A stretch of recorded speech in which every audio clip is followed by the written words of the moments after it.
കണക്കുകൂട്ടലുകൾ തെറ്റിയ ഒരു ലോക്സഭാ തെരഞ്ഞെടുപ്പാണ് കഴിഞ്ഞുപോയത്.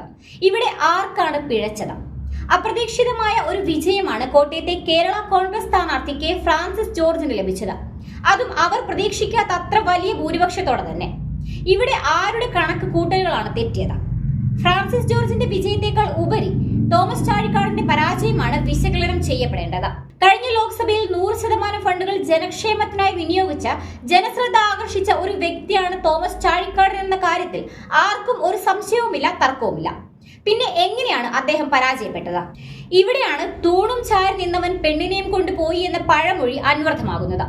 പണ്ടുമുതലേ ഒരു പറച്ചിലുണ്ടായിരുന്നു, LDFന്റെ ആളുകൾ കോൺഗ്രസുകാരെ പോലെ കാലുവാരുകയില്ല, അവരെ വിശ്വസിക്കാൻ കൊള്ളാവുന്നവരാണ് എന്ന്.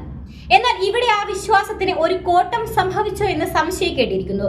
ഇവിടെ ഉണ്ടായത് കാലുവാരലല്ല, മറിച്ച് സ്വന്തം മതത്തിൽപ്പെട്ടവനെ സഹായിക്കുക എന്ന നിലപാട് LDFലെ ഒരു വിഭാഗം ആളുകൾ എടുക്കുകയാണ് ഉണ്ടായത്.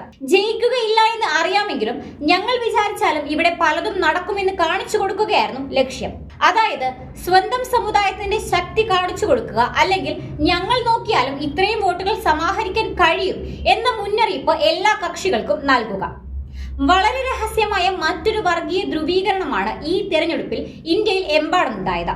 അതിന്റെ ഭാഗമായി ഒരു വശത്ത് മുസ്ലിം വോട്ടുകൾ UDFന് അനുകൂലമായപ്പോൾ മറ്റൊരു വശത്ത് ഈഴവ സമുദായത്തിന്റെ വോട്ടുകൾ BDJSന് തുഷാർ വെള്ളാപ്പള്ളിക്ക് ലഭിച്ചു എന്നതാണ് വസ്തുത.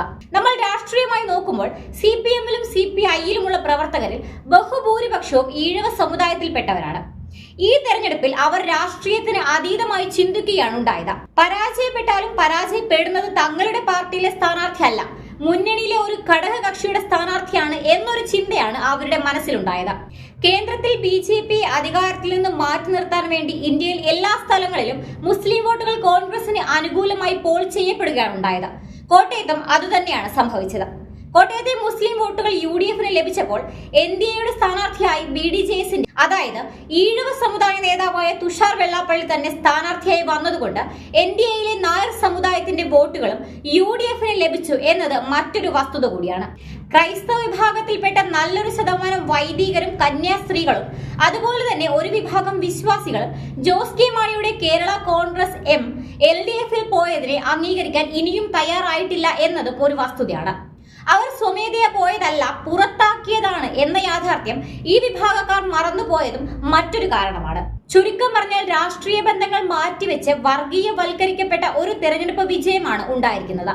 ഒരു സൈഡിൽ വർഗീയമായി ചിന്തിക്കുന്ന മുസ്ലിം, നായർ, ക്രൈസ്തവ വോട്ടുകൾ ഏകീകരിച്ചപ്പോൾ മറ്റൊരു വശത്ത് ഈഴവ വോട്ടുകളുടെ ഏകീകരണം ഉണ്ടായി. രാഷ്ട്രീയത്തെ രാഷ്ട്രീയമായി കാണുന്നവരുടെ വോട്ടുകൾ തോമസ് ചാഴിക്കാടനും ലഭിച്ചു എന്നതാണ് വാസ്തവം. വർഗീയമായി ചിന്തിക്കാതെ സ്വന്തം മുന്നണി സ്ഥാനാർത്ഥിക്ക് വേണ്ടി ഒരു വിഭാഗം ജനങ്ങൾ വോട്ട് ചെയ്തപ്പോൾ പരാജയം മണത്തു. ഇന്ത്യയുടെ ഭരണവർഗീയ കക്ഷിയായ BJPയിൽ എത്താതിരിക്കാൻ വേണ്ടി മറ്റൊരു രഹസ്യ വർഗീയ അജണ്ടയിൽ കൂടി വിജയിക്കാൻ സാധിക്കും എന്ന് കാണിച്ചു കൊടുത്ത ഒരു തെരഞ്ഞെടുപ്പ് കൂടിയായി ഇത് മാറി.